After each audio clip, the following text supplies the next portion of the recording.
Ek is Jenny Smit. Ek boer so tussen Brandley en Kenhardt in die Noord-Kaap. Ek vind dit baie interessant vandag hier.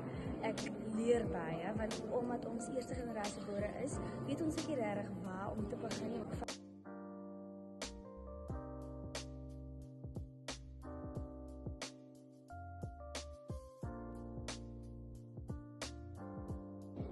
Ek is André Smit, ek boer daar by Groblershoop. Ons is 'n pekenet boerdery. Ek dink dit is belangrik dat ons boere met mekaar praat oor sulke dae.